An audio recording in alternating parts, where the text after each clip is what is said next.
Pahayag ng Panginoon, buong bayan ngayon'y nagtitipon upang pagsaluhan ang kaligtasan, handog ng Diyos sa tanan. Sa panahong tigang ang lupa, sa panahong ang ani sagana, sa panahon ng digmaan at kaguluhan, sa panahon ng kapayapaan, sa pag ng Panginoon, buong bayan ngayon'y nagtitipon upang pagsaluhan ang kaligtasan, handog ng Diyos sa tanan. Sa ngalan ng Ama at ng Anak at ng Espiritu Santo. Amen. Ang pagpapala at kapayapaan mula sa Diyos na Ama natin at sa Panginoong Jesucristo naway sumainyo. At sumayo rin. Ngayon po ay pinagdiriwang natin ang kapistahan ni Apostol Santiago. Mga kapatid, tinipon tayo bilang kaanib ng angkan ng Diyos, kaya dumulog tayo sa maawaing Panginoong nagpapatawad ng lubos. Sinugong tagapagpagaling sa mga nagsisisi, Panginoon, kaawaan mo kami. Panginoon, kaawaan mo kami. Dumating na tagapag-anyayang mga makasalanay na magsisi, Kristo, kaawaan mo kami. Kristo, kaawaan mo kami. Nakaluklok ka sa kanan ng Diyos Ama para ipamagitan kami. Panginoon, kaawaan mo kami. Panginoon, kaawaan mo kami. Kaawaan tayo na makapangyarihang Diyos, patawarin tayo sa ating mga kasalanan at patnubayan tayo sa buhay na walang hanggan. Amen.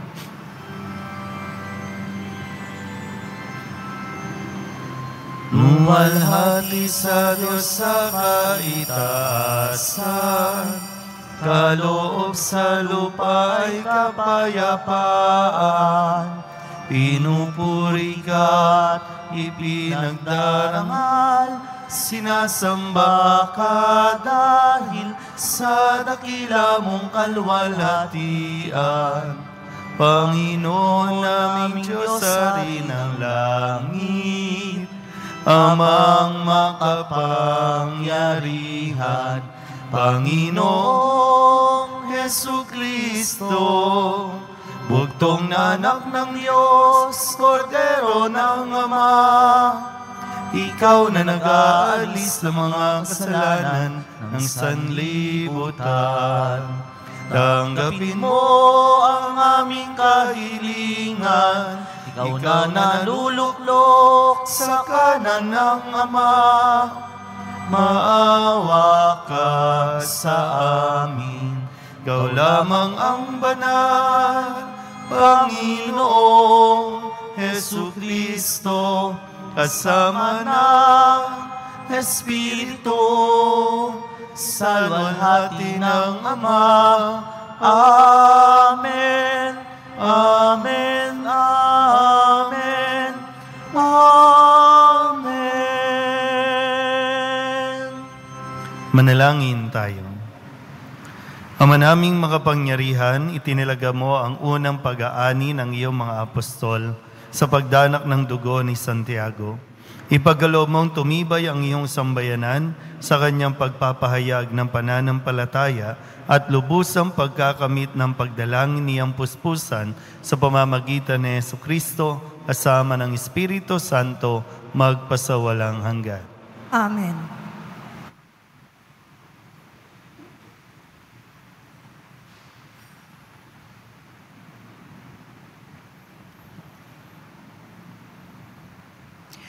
Pagbasa mula sa ikalawang sulat ni Apostol San Pablo sa mga taga-Korinto.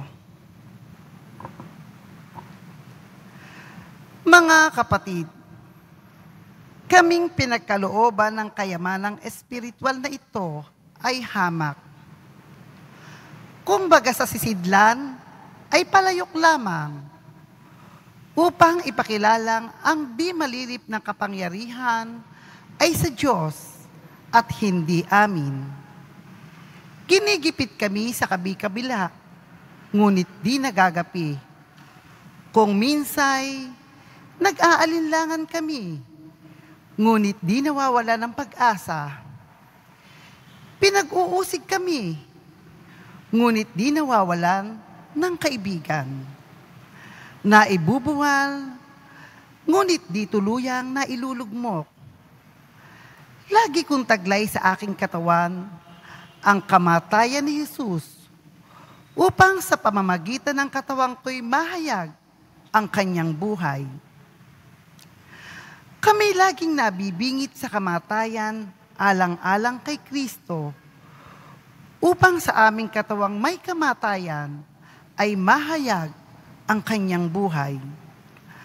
Ano pat habang ako'y dahan-dahang namamatay, nagkakaroon naman kayo ng buhay na walang hanggan. Sinasabi sa kasulatan, nagsasalita ako sapagkat ako'y sumasampalataya. Bunga ng gayong diwa ng pananampalataya, nagsasalita rin ako sapagkat ako may sumasampalataya. Sapagkat nalalaman kong ang Diyos ay muling bumuhay sa Panginoong Hesus, ang siya ring bubuhay sa akin kasama niya, at magdadala sa inyo at sa akin sa kanyang piling. Ang lahat ng pagtitiis ko ay kapakanan ninyo upang sa pagdami ng mga nakatatanggap ng mga kaloob ng Diyos, lalo namang dumami ang magpapasalamat at magpupuri sa Kanya. Ang salita ng Diyos. Salamat sa Diyos.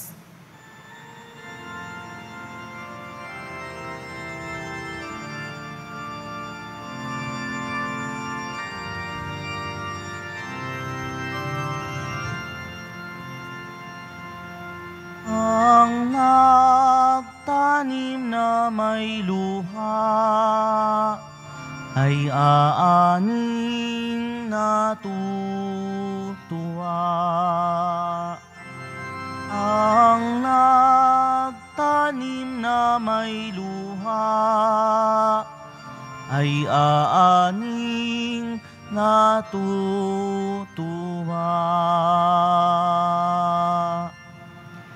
Nang lingapin tayo ng Diyos at sa Siyon ay ibalik, ang nangyaring kasaysayay parang isang panaginip.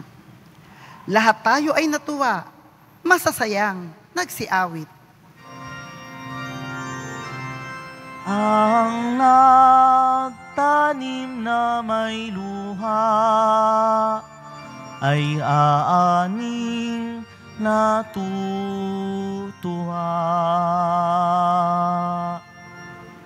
Ang sabi ng mga bansang nagmamasid sa paligid, ang ginawa ng Diyos nila ay dakila, anong rikit. Dakila ngang masasabi, pambihira ang ginawa. Kaya naman kami ngayon, kagalakay, di kawasa. Ang nagtanim na may luha ay aaning natutuwa.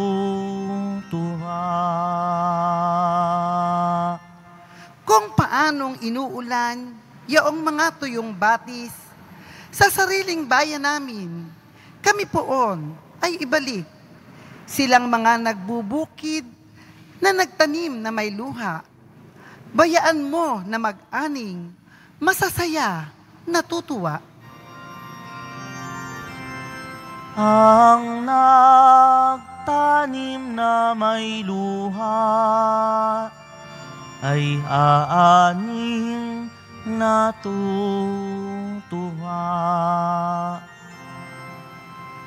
Yaong mga nagsihayong dalay binhit na nanangis ay aawit na may galak, dalaani pagbalik. Ang nagtanim na may luha ay aaning natutuwa. luha. Ang nagtanim na may luha ay aaning natutuwa.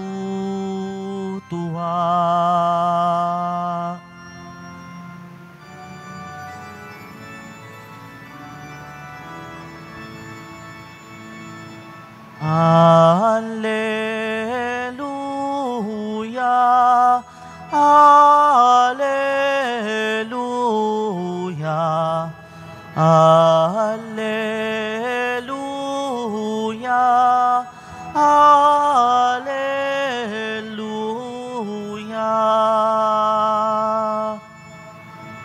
Hinirang tayo ni Kristo upang mamungang totoo bilang mabubuting tao. Alleluia, alleluia, alleluia, alleluia.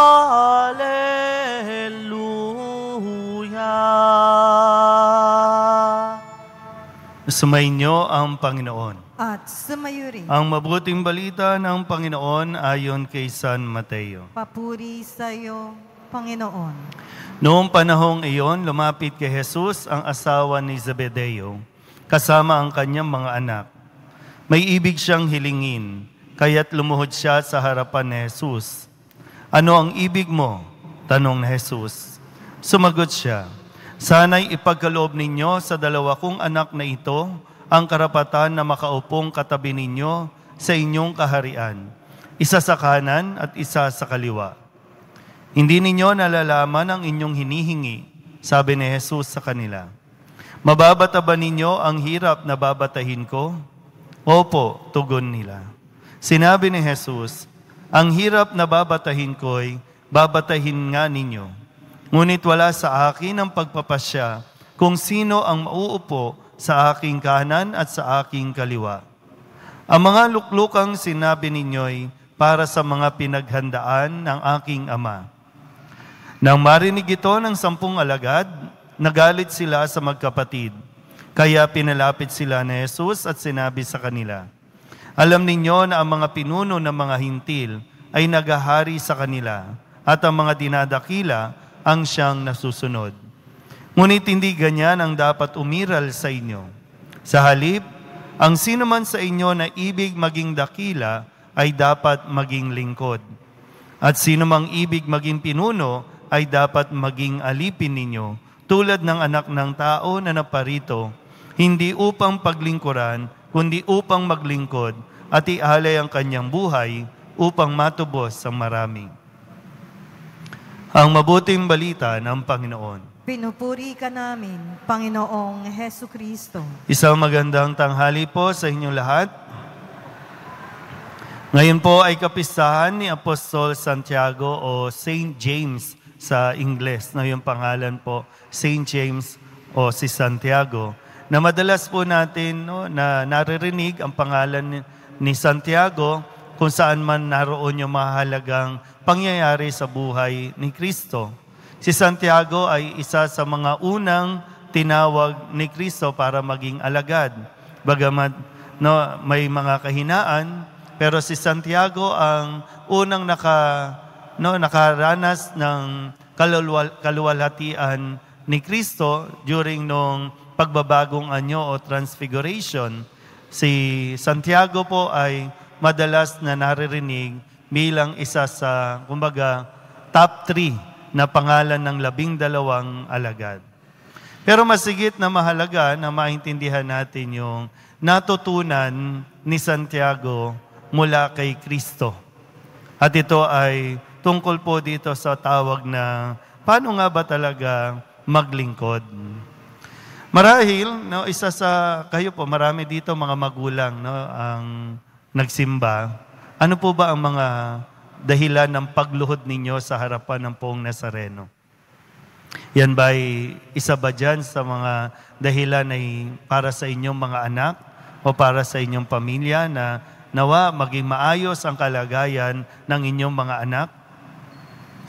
Kung talagang yan ang dalangin nyo, hindi naman ipagkakait ng Poong Jesus Nazareno yan. Pero ito nga yung magandang aral, no?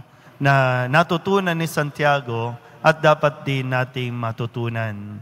Kasi kadalasan po, sa kagustuhan natin, no, na maging magaling, I'm sure yung mga anak ninyo talagang isa sa mga issue ng mga kabataan ngayon, talagang matindi yung pressure sa kanila na maging mahusay, na maging magaling, maging top 1. Pressure na ang mga yan. Kaya nga, ang mga kabataan ngayon, hindi na nai-enjoy yung pagiging kabataan eh.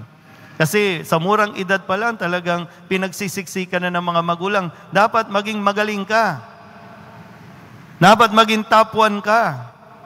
Wala na yung dahilan na, yung dati po, bakit gusto mo maging doktor? Bakit gusto mo maging polis, maging abogado, o maging teacher? Bakit gusto mo yan? Ang dati, ang isipan natin lagi ay para makatulong sa kapwa. Ngayon ba, yung mga magulang, anak, kailangan maging abogado ka. Bakit? Kasi, iba, malaki kita dyan. Bakit? Anak, dapat magdoktor ka. Kasi para may posisyon ka. O kaya, anak, kailangan ito kunin mo para makatakbo ka, maging politician ka pagdating ng araw. Kasi iba pag naging, may posisyon ka. Kaya, sa kahit anong paraan, ipipilit natin na makuha kung ano yung pinakamimiti natin. Na nakakalungkot, sa kagustuhan natin, maging magaling, nakakalimutan natin maging mabuting tao. Na kahit na may tapakan, na kahit na may masaktan, wala na tayong pakialam. Ang importante, ikaw. Ang importante, tayo. Kaya nga sabi ni Kristo, di ba? Ganyan na mag-isip ang mundo ngayon. Pati ba naman kayo, ganyan din? Kasi nag-aaway-away na eh. Di ba? Nagkakaselosan na. Pakiramdam nung 10, inuunahan sila kasi yung request ng nanay para kay Santiago at kay Juan, yung better position, kanan at kaliwa. Narinig ng 10, di yan, nagkakatalo-talo. At yun yung ikinokorek ni Kristo. Hindi ganyan. Hindi dapat ganyan mag-isip. Kung talagang deboto ka ng Poong Nazareno, bilang alagad ng Poong Nazareno, hindi dapat motivated na maging makalamang ka o kaya maging talagang ikaw yung una. Kung gusto mong maglingkod ka.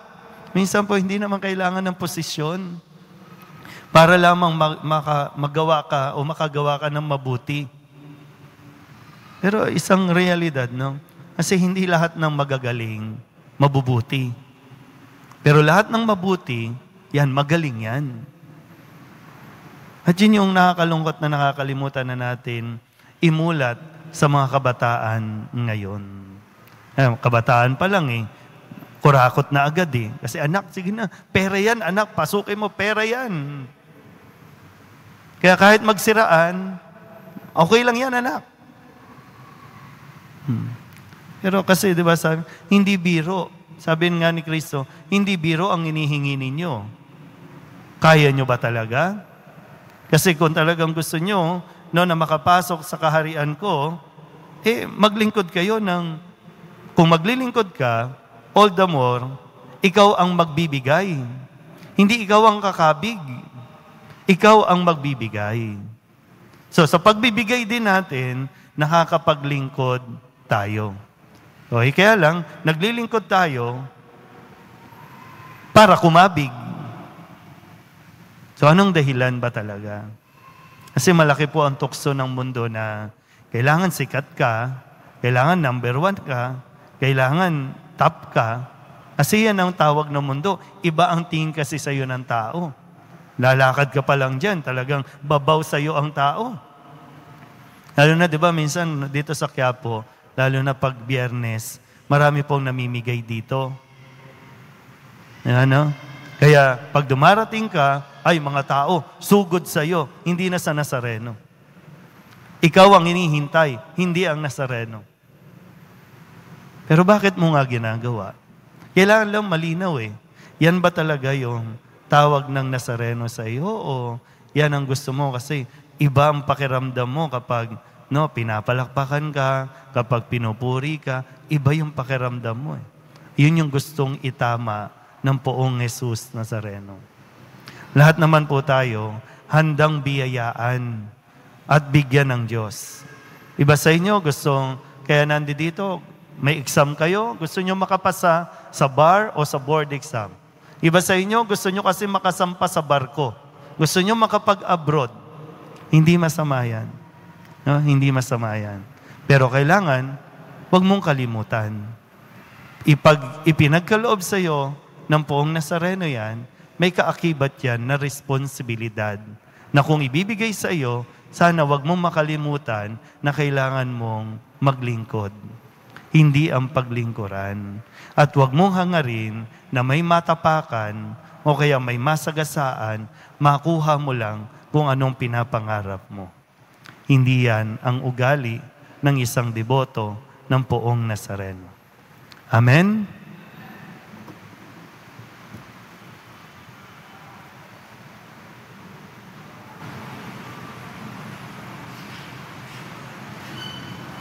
Minamahal ko mga kapatid, manalangin tayo para sa mga tagasunod ng Panginoong Hesus, ang lingkod na nag-alay ng buhay para sa katubusan ng marami. Ang ating pong itutugon, Panginoon, dinggin mo ang aming panalangin. Panginoon, dinggin mo ang aming panalangin. Upang ang mga kabataan ay tawagin ng Panginoong Hesus sa paglilingkod sa simbahan at sa sangkatauhan bilang mga pari. Manalangin tayo. Panginoon, dinggin mo ang aming panalangin. Upang makita ng mga laiko sa mga pari at mga relihiyoso ang pamumuhay na nakatalaga sa Diyos at sa tao. Manalangin tayo. Panginoon, dinggin mo ang aming panalangin. Hilingin natin sa Panginoon na ipagkaloob ang biyaya ng ulan, lalo na sa mga lugar kung nasaan ang mga imbakan ng tubig, upang ang krisis sa tubig ay maiwasan. Manalangin tayo. Panginoon, dinggin mo ang aming panalangin. Ngayong panahon ng krisis, himukin nawa ng Panginoon ang ating mga puso upang matutong magbahagi sa ngalan ni Jesus at mamulat sa ating pananagutan sa kapwa, sa kalikasan at sa lahat ng biyayang ipinagkatiwala sa atin. Manalangin tayo. Panginoon, dinggin mo ang aming panalangin. Dilog din natin sa Panginoon ang ating mga personal na kahilingan at mga panalangin para sa ating mga pamilya, sa mga panalangin ng lahat ng nanonood sa Facebook Live, at sa lahat ng panalangin na hiniling na ipagdasal sa misang ito. Ang lahat ng ito hiniling namin sa ngalan ni Kristo, aming Panginoon. Amen.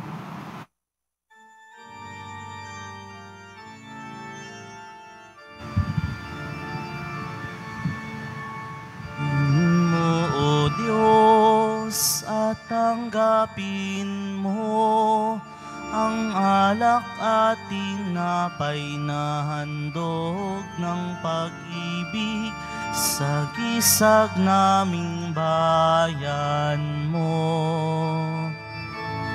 Ang handog na ito ay babaguhin mo, magiging katawan at dugo mo.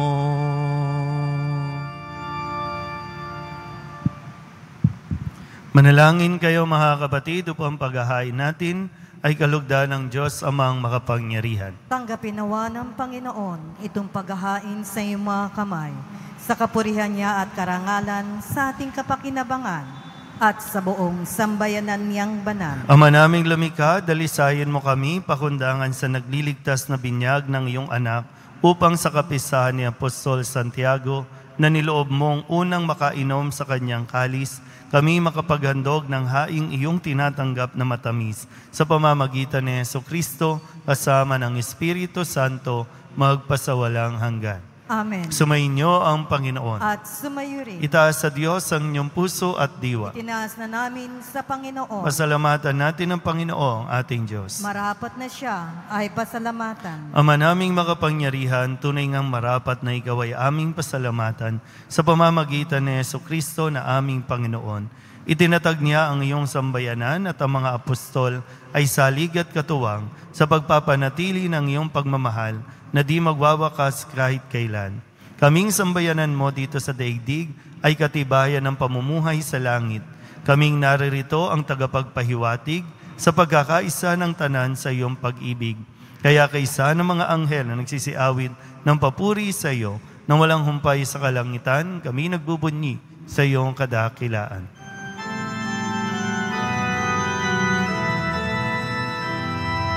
Santo, Santo, Santo, Panginoong Diyos, napupuno ang langit at lupa ng kadakilaan mo.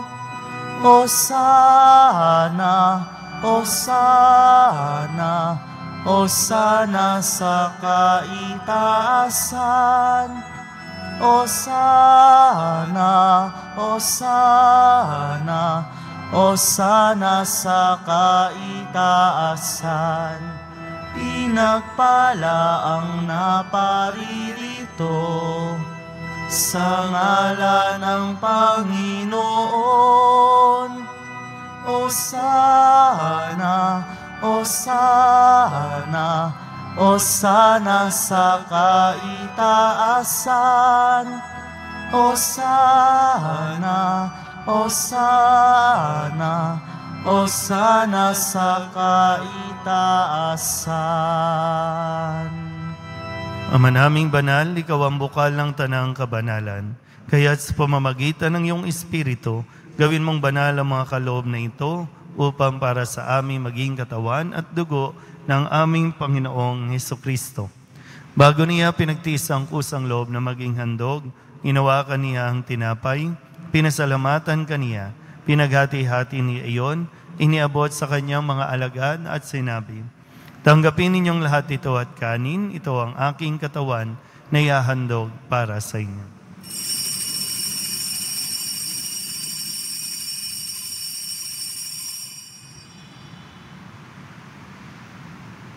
Gayun din naman, nang matapos ang hapunan, hinawakan niya ang kalis, muli kaniyang pinasalamatan. Iniabot niya ang kalis sa kanyang mga alagad at sinabi, "Tanggapin ninyong lahat ito at inumin. Ito ang kalis ng aking dugo, ng bago at walang hanggang tipan. Ang aking dugo na ibubuhos para sa inyo at para sa lahat, sa ikapagpapatawad ng mga kasalanan. Gawin ninyo ito sa pag-alaala sa akin."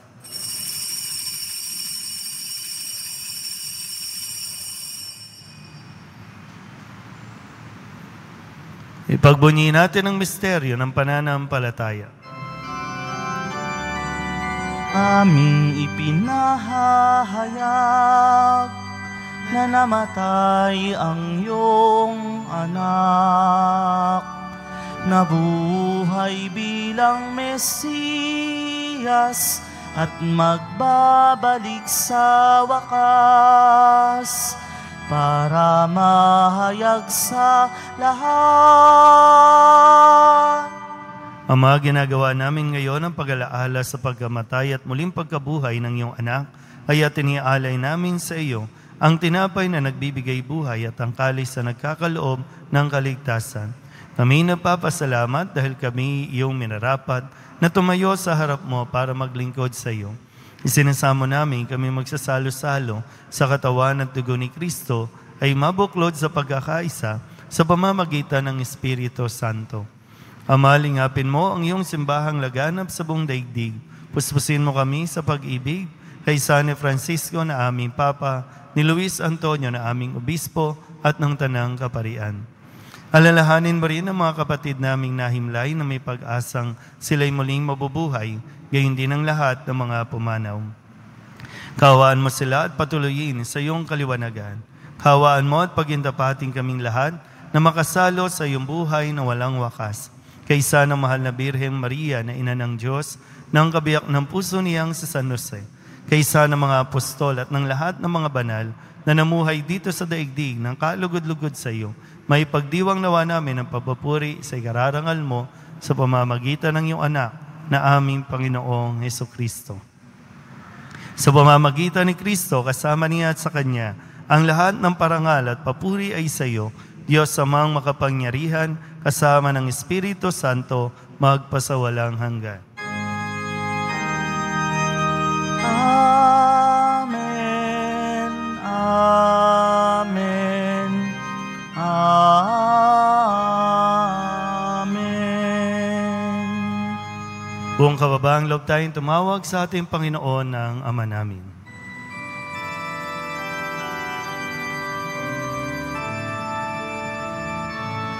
Ama namin, sumasalangit ka, sambahin ang ngalan mo.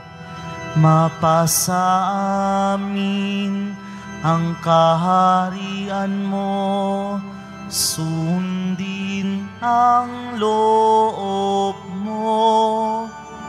Dito sa lupa, para ng sa langit, bigyan mo po kami ngayon ng aming kakanin sa araw-araw at patawarin mo kami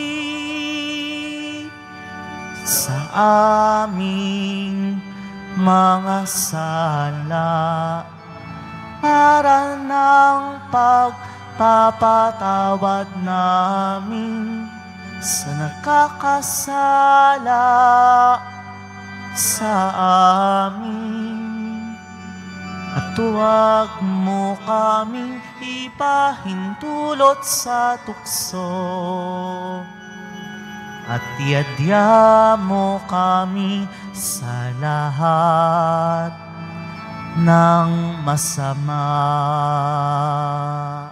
Hinihiling namin kami adya sa lahat ng masama, pagkalooban ng kapayapaan araw-araw, iligtas sa kasalanan at ilayo sa lahat ng kapahamakan, samantalang aming pinananabikan ang dakilang araw ng pagpapahayag ng tagapagligtas naming si Hesukristo. Sapagkat iyo ang kaharian at ang kapangyarihan at ang kapurihan magpakailanman. Amen. Panginoong Hesukristo, sinabi mo sa iyong mga apostol, kapayapaan ang iniiwan ko sa inyo, aking kapayapaan ang binibigay ko sa inyo. Tunghayan mo ang aming pananampalataya at huwag ang aming mga pagkakasala. Pagkalooban mo kami ng kapayapaan at pagkakaisa ayon sa iyong kalooban, kasama ng Espiritu Santo, magpasawalang hanggan. Amen. Ang kapayapaan ng Panginoon ay laging sumainyo. At sumayo rin. Magbigayin po tayo ng kapayapaan sa isa't isa.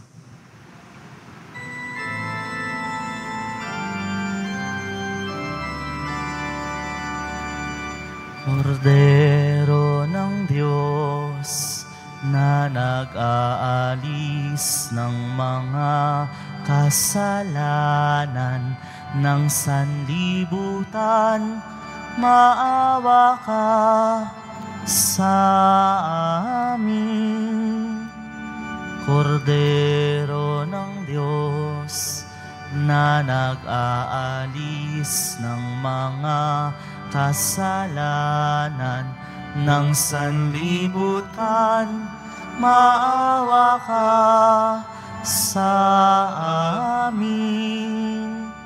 Kordero ng Diyos na nag-aalis ng mga kasalanan ng sanlibutan, ipagkaloob mo sa amin ang kapayapaan.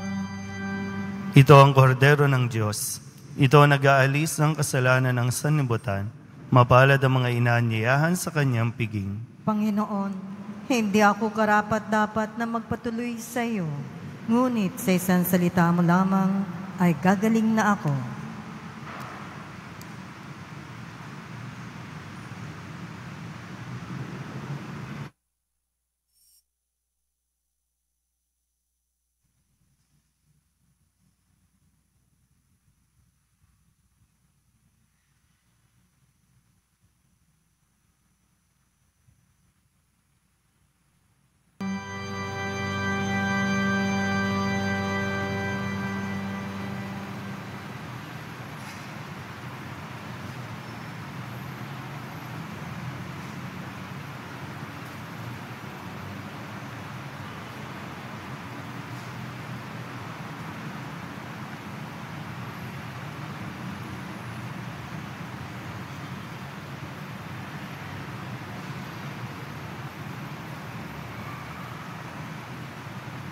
Manalangin tayo. Ama naming mapagmahal, kami tulungan mo pakundangan sa pagdalangin ni Apostol Santiago. Ngayong sa kapistahan niya ay masaya kaming nakinabang sa pamamagitan ni Jesucristo kasama ng Espiritu Santo magpasawalang hanggan. Amen. Sumainyo ang Panginoon. At sumayo rin. Manalangin tayo para sa pagbabasbas. Mahal na po ang Jesus Nazareno, inihiyag mo sa pamamagitan ng krus ang walang maliw na pag-ibig ng Diyos sa sangkatauhan. Pakinggan mo ang kahilingan ng iyong angkan na nagsusumamo sa iyo. Makamtanawa nila ang inyong katugunan at tanggapin ang kasagutan na may utang na loob na tinatanaw. Basbasan din po ninyo ang mga dala-dala nilang mga imahin at dasalan at lahat ng mga may karamdaman. Sa pamamagitan ng bendisyon na ito, naway maalala nila ang mga pangako nila noon sa binyag, na ikaw ang kanilang ibigin at paglilingkuran bilang Panginoon magpasawalang hanggan. Amen. At pagpalain kayo ng makapangyarihang Diyos, Ama at Anak, at Espiritu Santo. Amen. Tapos na ang banal na misa, humayo tayong mapayapa. Salamat sa Diyos. Magandang tanghali po.